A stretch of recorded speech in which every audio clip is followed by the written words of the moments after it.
Once again, we are back with another recap on the sermon, another explanation, expounding deeper, or discovering what produced the sermon, what made the sermon, where you got it from. So, welcome. Glad you decided to check it out. Okay, unfollow your past. I love that title. So we can start right there from the title, because you went in hard on us. Like, have you ever unfollowed someone on social media? So just quickly elaborate on the title a little bit. Unfollowing your past kind of stemmed from the text that Jesus was telling the guy in Luke 9 that to follow him. He said he would follow Jesus, but allow him to go and bid his family farewell. And Jesus immediately, like Jesus, he didn't do this, but like Jesus snapped, if you will. He had conditions for following Jesus, and his condition was, let me go and bid my family back home farewell. Yeah. And Jesus snapped, and he says, no man that put his hand to the plow and looking back is fit for the kingdom. So it's like he said he's going to follow Jesus, and following Jesus has to do with leaving the present. Yeah. Follow. But he looks back, or he glances backwards to do something before he followed Jesus. And so like he had divided devotion. And he was divided between following Jesus and going backwards. And so, you got to unfollow your past so that you could plow forward. And so with that, your intentions with this sermon, what were you trying to convey with the entirety of the message? This one was a little different because I preached it before. I think I wanted to just go through the text and then show that self-sufficiency does not equate to really following Jesus. You can't do it on your own. Yeah, can't do it on your own. So I wanted to show how serious it is to follow Jesus, how we should follow Jesus, and how whether we are enthused about following Jesus, or even if Jesus gives us divine instruction or invitation to follow him, we still need his help. Like it's not anything you can do it on your own. So it's kind of like with that. So I want to kind of go through that to show that self-sufficiency is not enough to really follow God fully.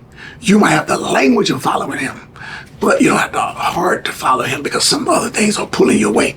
So I wanted to kind of like show that, because in this month here, we're kind of like dealing with strength and weakness, and also that self-sufficiency is inadequate when it comes to following Jesus. Yeah, that's good. Yeah. That's good. So the first point that I wrote was, it's impossible to follow Jesus and not unfollow your past, and then quickly going to the divided heart, because we make it to, the first person, that said, he'll follow Jesus wherever he go. And you talked about like the divided heart, like how we, like you mentioned, the right language, but the wrong faith. Correct. The heart and the head is not agreeing. Correct. So let's go into that. And, when you look at those three guys, it's like something is not connecting. So they're saying, I will follow. That's a declarative. That's seem like they're very, this is what I'm going to do. But all of them had conditions. And so when Jesus didn't meet their timeline, and so having this on the same page, the head and heart, so to show the urgency of the gospel, the urgency of coming behind Jesus, and it can't just be hype. It can't just be enthusiasm. And Jesus gives that first guy in verse 50, 57, I think it is, he gives another shocker. He slapped. Like, he tells him, he come with enthusiasm. I will follow whithersoever you go. I'm going to follow you. And then Jesus tells him, foxes have holes, birds have nests. but the Son of Man have not where to lay his head.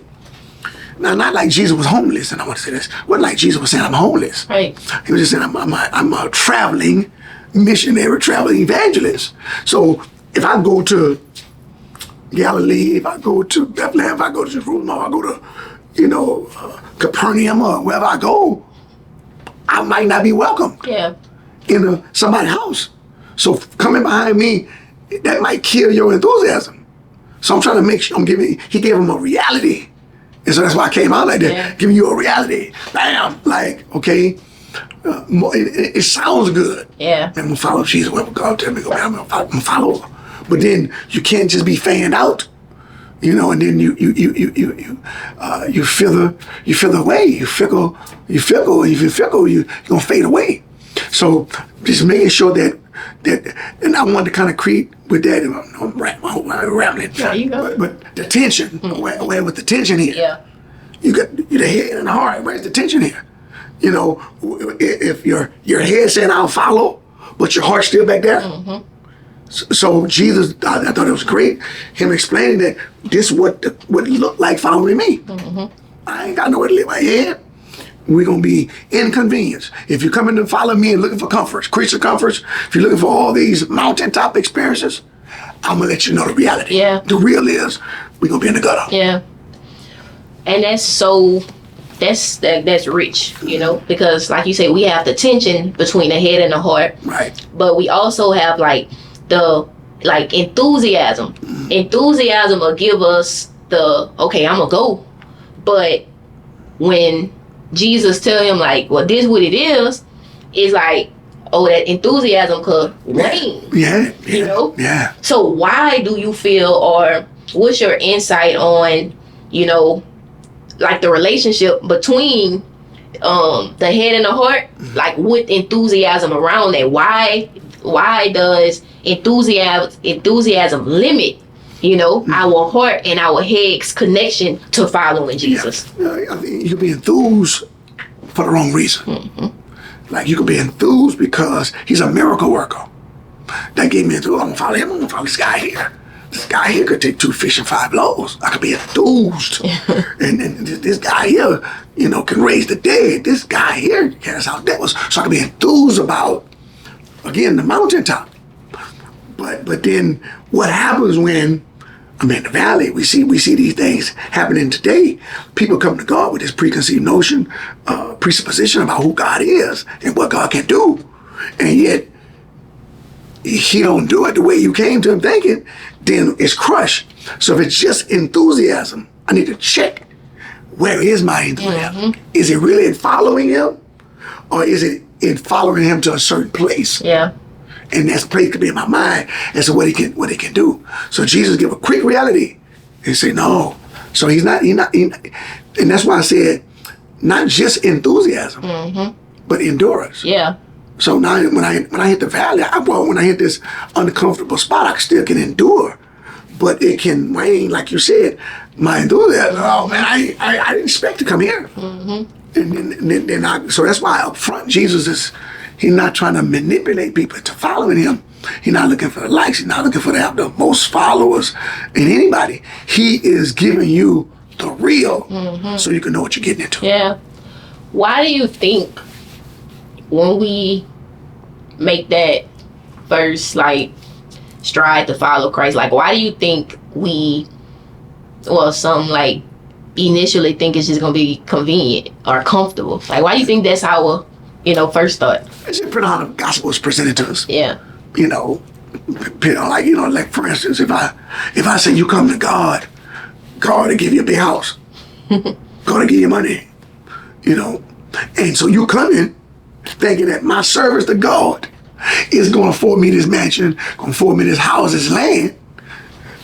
So when it don't happen, then I'm really let down. Mm-hmm. So it depends on how the gospel is presented, and that can kind of dictate our enthusiasm or us coming that way, because that's how it was presented.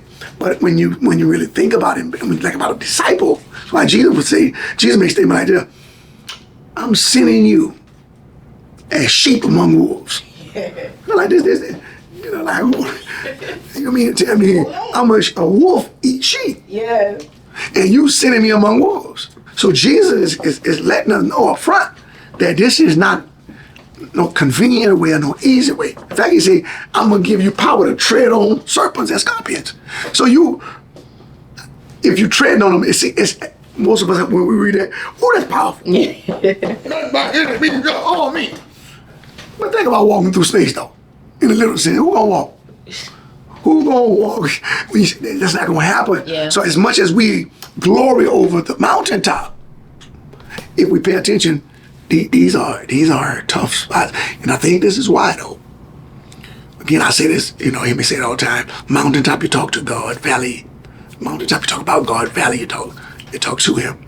And I think that when you look at valley, it's again a place of dependence on God and nothing else. Yeah. So you go to the wilderness, there's nothing here.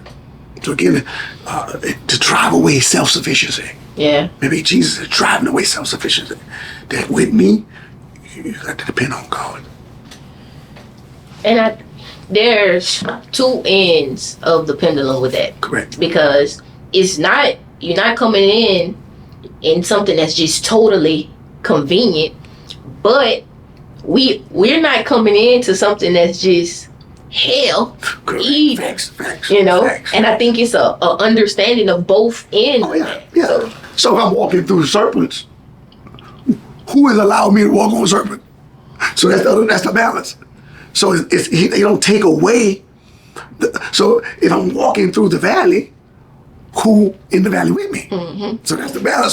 So whether I'm on the mountain or in the valley, He's with me. Yeah. Jesus said, in this world, you're going to have trials and tribulation. Be of good cheer. I've overcome them all. Mm-hmm. So the balance is, wherever I'm walking, He with me. Yeah. He with me. So so circumstances and situations does not dictate relationship with Christ. Most people look at it like, well, I got to be favored by God because look at the enemy. Well, life is hills and valleys. But my faith remain constant. So my endurance, on the mountain, He's God. In the valley, He's still God. Yeah. So even though it might be another end of the spectrum, the fact that I can walk on serpents and scorpions, I'm only doing this. The fact I can walk among wolves and be a sheep, somebody got to tame the wolf. Yeah. Because if I'm a sheep, I'm defenseless. I'm helpless. But then I serve someone. I'm God's sheep. I serve someone that can tame the wolf. Yeah. Yeah. And see me through. That's good. Yeah, see me through. So that's where our trust got to be. Mm-hmm. So I think He sent us through those valleys to evaluate, check out dependency. Yeah. And cause us to totally depend on Him. Yeah. And I think we can miss sometimes that, it's easy for sure to see, I got to depend on God in this valley.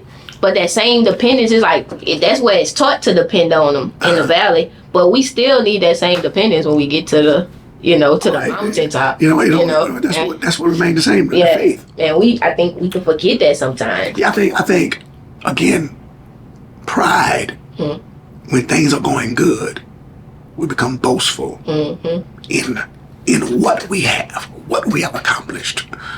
But in the valley, it's got a way of humbling us and really causes dependence. Yeah. We just gotta learn to get on when we're on that mountain. This ain't mine either. Yeah. I could taste it, but don't swallow it. Yeah. Yeah. I can don't let the success go to my head, don't let the faith go to my heart. Yeah. So, I gotta live by that principle. I can't let even the success don't go to my head because it's Him, So after verse 28, when Jesus straight up told him all right, well, this is what following me in 59 we see that he go to the next person. Yeah, 58 he talked about that, but in 59 he go to the next person. But before we move to 59, it's because I'm thinking about the point of when you say we need endurance when our energy change. Correct. So I'm eisegete, right? Yeah. And say, dude, I know his energy changed because mine probably would have changed. Yeah. If Jesus would have told me. Of course, mine too. Yeah. So just talk about the endurance that we need when Jesus reveals to us, shows us what it's like when we start to walk, what it's like following him. Yeah, what happened? I don't want. I'm not saying this right, but this is not what Jesus do. But I want to look at the guy as enthused, right? Well, what happened when Jesus discouraged you? Right. What do you do when Jesus discourage you? You know, like I'll follow you, but then he Jesus know the heart. He can read the heart, right? Yeah. So yes, you're enthused about following him, but you got these stipulations still. You got all these stipulations. That's good. You know, let me do this here. You know, you think it would be convenient. Let me go. You know, let me take care of my dad, and then I'll come back to you. So now you got conditions. You got you got to be on your timeline. The second guy got to be on your timeline. I need Jesus to be on my timeline. He's not on my timeline. He's not on my time. Let me finish dealing with my father. Let me deal with my sick loved one. Once they die, I got to see it. Then I come follow you. She said, the baby did. He's not even being insensitive. This guy is saying, maybe, he's tending to a loved one, haven't passed away yet. Let me finish this business, and then I'm going to come to you. So like, the energy can shift, and the enthusiasm can shift based on what I think. Yeah.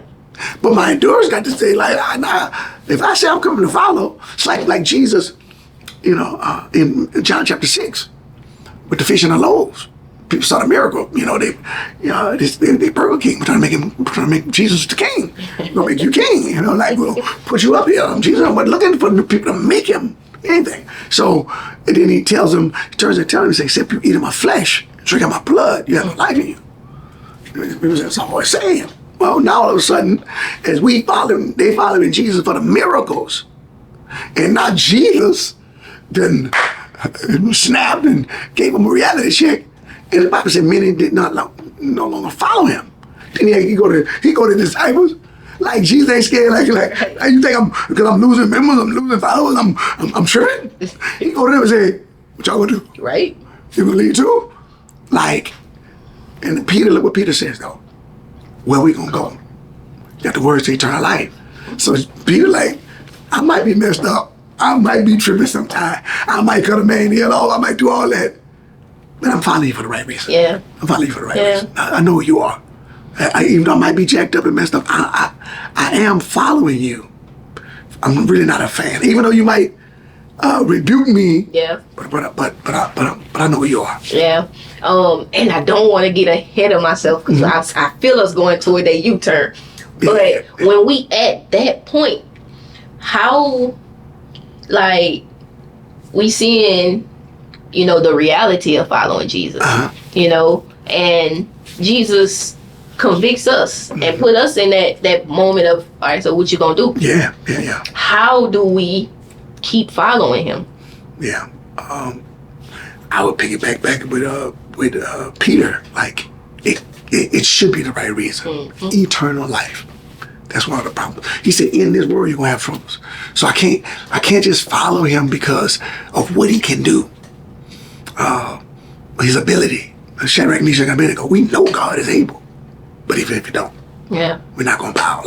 These are men that really in pursuit of God, and not for just his ability, just his power, just his miracles.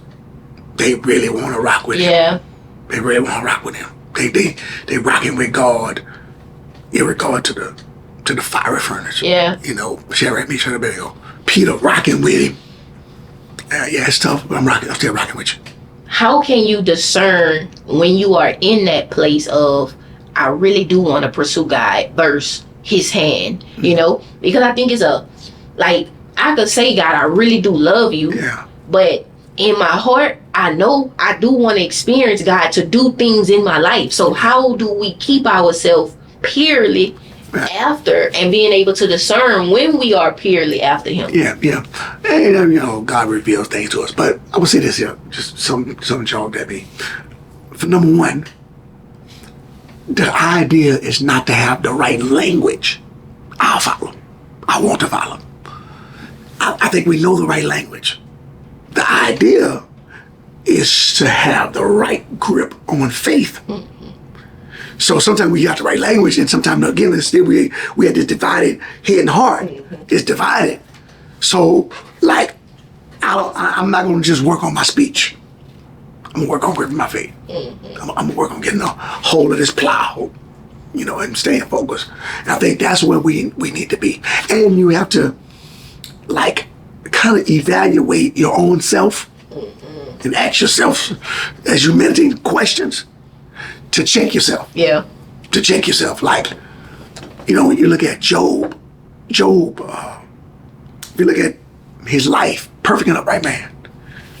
But every aspect of his life was checked or challenged. Yeah. Kids, his health, his wealth, his friends, his wife, But God said, don't touch his life. Like, you can't kill him, number one. And you can't touch his soul.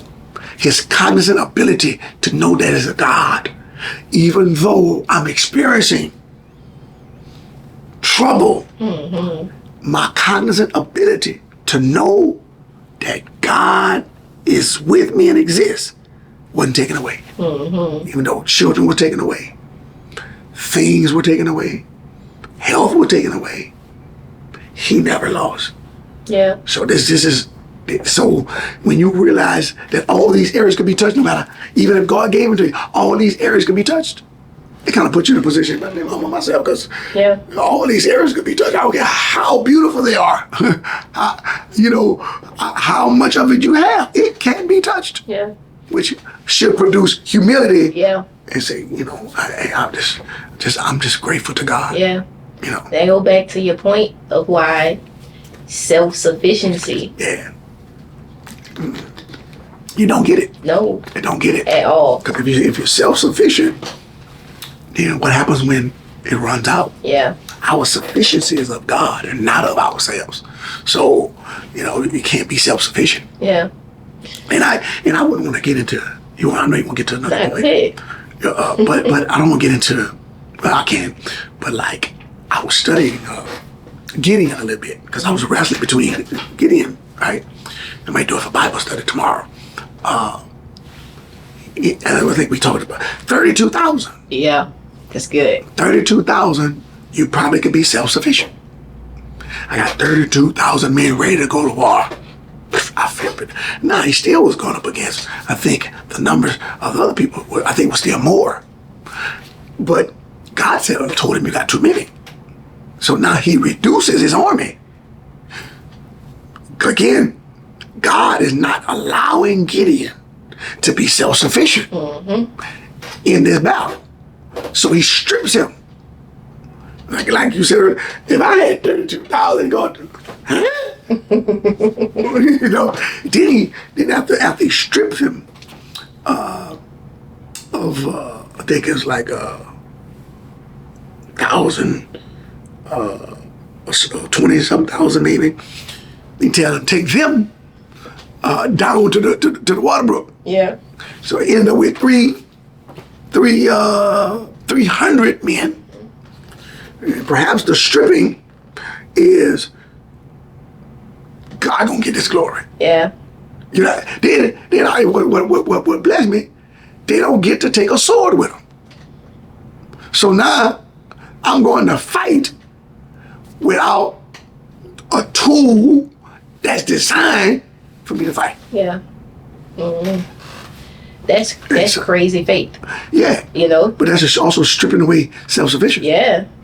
And that's what I get. Like, it's unpacking. Yeah. When you say like gripping that, gripping that faith, because it gotta look like something, like it gotta look crazy. I'm totally depending on God. Yeah, depending on God. I'm totally relying on God. Yeah. And it's not just the right language though. No, facts. It's not just the right language. We all can have the right language, but we don't always have the right grip on faith. Yeah.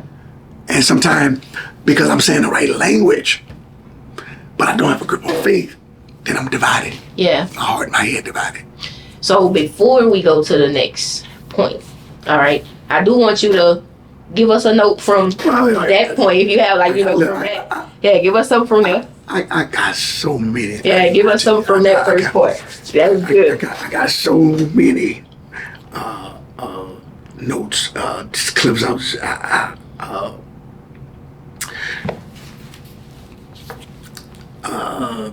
I think the rear view mirror analogy was cool. Mm-hmm. I think we got to get rid of the rear view mirror spiritually. But in the before I look at it, but in the verse 61, I believe it is. But let me first. Verse 61. Mm-hmm. But let me first. I really want to horn in on there. But let me first. Like this. Now, he said, I'm gonna follow, but let me first. This is the divided heart piece here. Yeah. Right? This is what a divided heart. I will follow. Yeah. But let me first. This the head and the heart not matching. You got the right language, but you don't have the right grip on it. And this is where a lot of us gotta be. Now, I don't think a lot of people be honest and really assess where they are. Cause we think the right language sometimes mean the right life. And that's why we could have the right language and still go and bid them farewell or come back to Jesus later because he's not on my timeline. And so now I missed this point here. So I'm glad about this, but I missed this point. I said, this is what I mean when I say right language. Mm-hmm. Calling him Lord. Lord, I will follow. You calling him boss. It ain't there. It ain't there. It ain't there. It ain't there. Because I want him on my timeline. And he's not on my timeline. I will follow you, boss. But let me first. And sometimes that's why people don't commit to God, because they still in this, but let me first. But let me first. But let me first. A lot of people still on, but let me first. And he said, no man that puts his hand to the plow, you're not fit. Yeah. So if you got, but let me first, you're not fit for the kingdom. That's simple. Yeah. Again, he snaps. Yeah. Give a reality, give a reality check. So, delayed obedience, of course, is disobedient. A distracted farmer can't finish the job. Yeah. And that's what Jesus said. A distracted runner, he can't finish the job. Yeah. So if we are distracted in any capacity, we're not gonna be able to finish the job. Yeah. And then I'm not gonna have a harvest. I miss the harvest if I'm plowing. And I did all this plowing to come up with nothing. Yeah. And a lot of saints coming up with nothing. They plowing. So you in the dirt, you exhaust their energy, but you're coming up empty. Yeah. You're coming up empty. Yeah, that's tough. Yeah, real tough. Because you're expecting something. Yeah. You're coming up empty. Yeah. Because you're not fit for the kingdom. And I wonder at that point of like, if we are like living with expectations, like living in expectancy, but we come up short, at what point do we Check all that. Yeah. Like why isn't it like a response of us Yeah. to check, but we don't check back though. Yeah, we're gonna check back. Yeah. We're not gonna say, man, are my line straight? We're not gonna look back to see if I veered off, where I veered off at. We'll look back with a glance to go back, And what another one of my knows what like good things versus God things. Yeah. So Talk about that all the time. yeah, so this a good thing to tend to your father. Mm-hmm. That's a good thing, but it's just up against a God thing. Yeah. So you can settle for what's good and still miss what's best. Ooh. Because you said the divine invitation. You get what I'm saying? Jesus told him, follow me. That was the God thing. That was the God thing. And he say, Let me take care of my kid, my dad, let me take care of my folks. He got a divine invitation. He wasn't enthused. This is not the enthusiastic one. This is the one who got an invitation from the Lord himself to come and follow. And he says, he delays. He want to respond later. Yeah. To the invitation. Mm-hmm. Oof. You get an invitation to go to a wedding, to go to somewhere. If you come after the wedding, after the date, there is no wedding. Yeah. You come after your appointment, there's no appointment. Your appointment is gone. So what he wants is, after a divine invitation, a divine initiative, he wants to delay. Yeah. He wants to delay. And he wants Jesus to accept the delay. You calling him Lord, right language. Calling him boss, saying what you're going to do. But you want him to delay. Yeah. That make me think about the disciples, because, like, we know the lies of the disciples. Like, we privy to how they were, their characteristics. Correct. But when they got that divine invitation. Oh, yeah. They left. How they left? They left their boats. They left it. Sometimes we don't even get that initially. We here at Plaquemine, I just speak here, a traditional town. When has this gospel challenged us with our life and our language? So you could go to traditional churches and get a good message perhaps,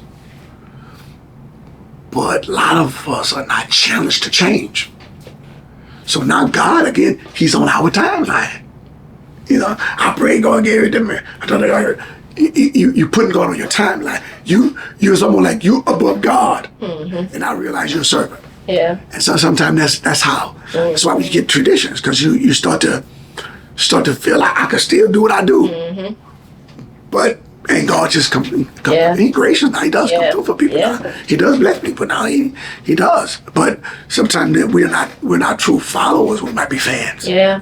And right there I can see like tension there. Yeah. And that's tension we made. Correct. Because the first tension was from God. Yeah. He telling us straight it's gonna be uncomfortable. Right. But when we put him on, try to put him in our on our timeline, we creating tension from him. Between him and us. Yeah. Because like match up with me, God, and God, you're asking the boss not to be the boss. Yeah. Let me be the boss. No. Jesus ain't switching. Yeah. Like that. To let you be the boss. Because look if we were leading. I'm going bid my family farewell, which we don't know if you're coming back. The couch done got comfortable. Yeah. We don't know if you're coming back. Like you want to take care of, you want to make sure you be with your loved ones. So when people die, we don't know how long they're gonna live. Yeah. You might be sick and still live. You can be in a hospice and still live a long time. So like you want to go bid your other family farewell. So look what happened when we are left to ourselves. Yeah. We still making excuses. Yeah. You said there's always a temptation to make a U-turn. Mm-hmm. But we have to know where we're going.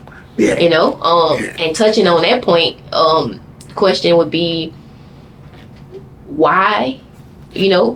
Why does turning back, glancing back, even a glance? Yeah. Why does that damage our walk? Yeah. And our faith? Well, like one of the things I described about the runner, ran the marathon. A guy named was Abel. I forget. I picked up this story. He's running.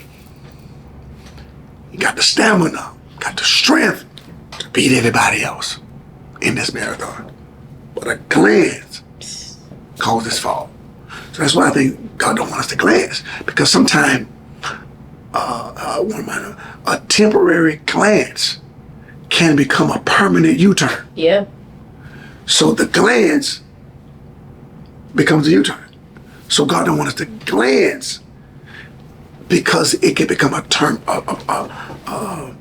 permanent U-turn. So he said, remember Lot's wife. Yeah. Because again, it can become permanent and detrimental.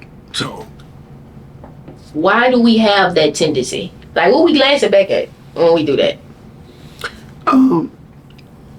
I think, again, if I take Israel, they go from, they're comfortable with what they're eating, but they're uncomfortable with how they're being treated. Yeah.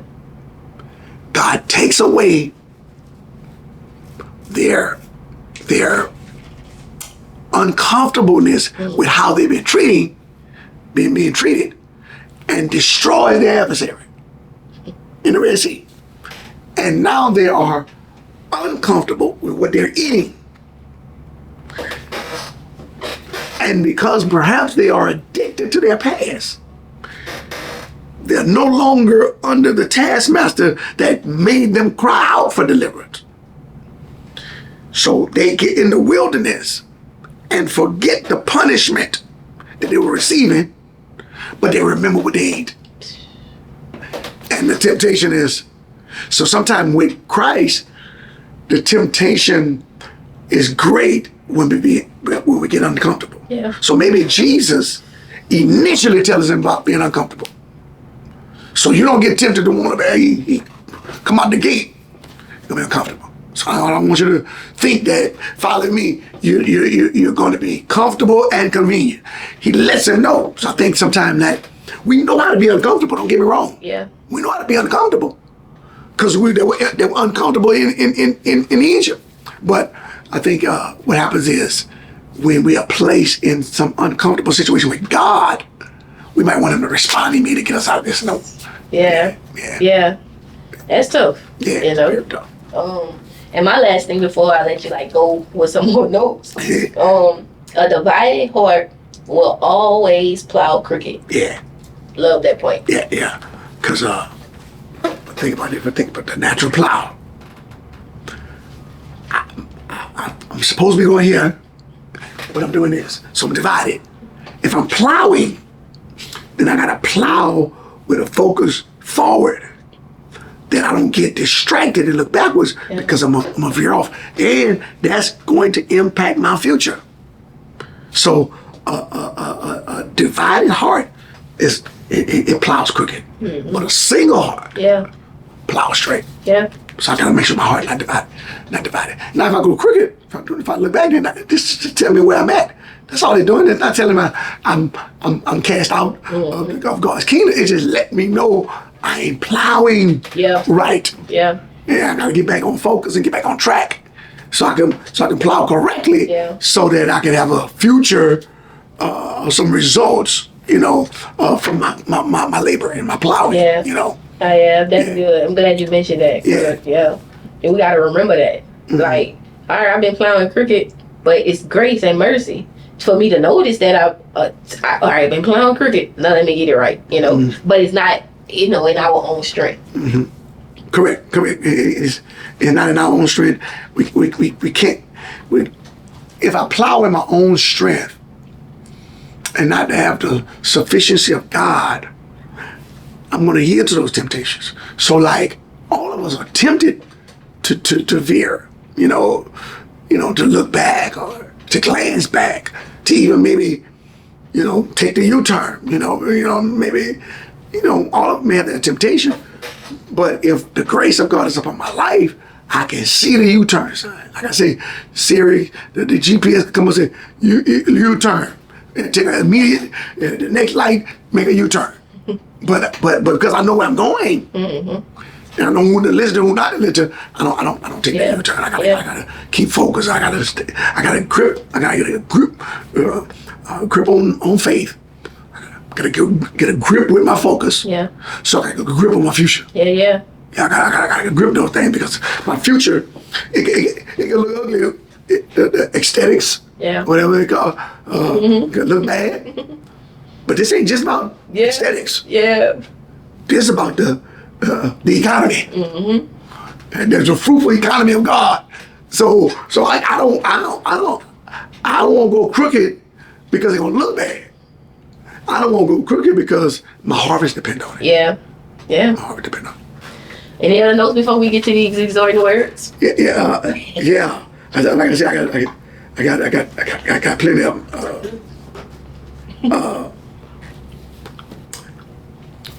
I want to deal with this temptation. I was thinking.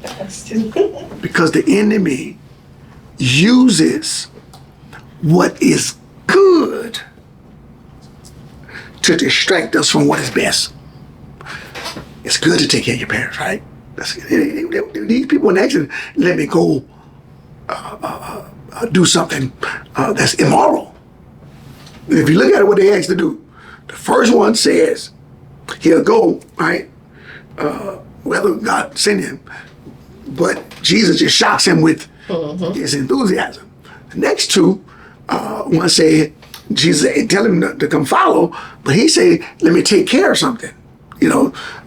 So he was doing something good, but that which was good was distracting him from what was best. Yeah. So the temptation is not always like flat out evil. The temptation can be to do something good. Jesus is showing the urgency of the kingdom, the urgency of the gospel. Next man, same way he say he'll follow, but he want to bid farewell to some people he care about. So we have to be mindful of good. Yeah. Because good can distract us from what's best. Yeah. That's good. Yeah, I got plenty of them.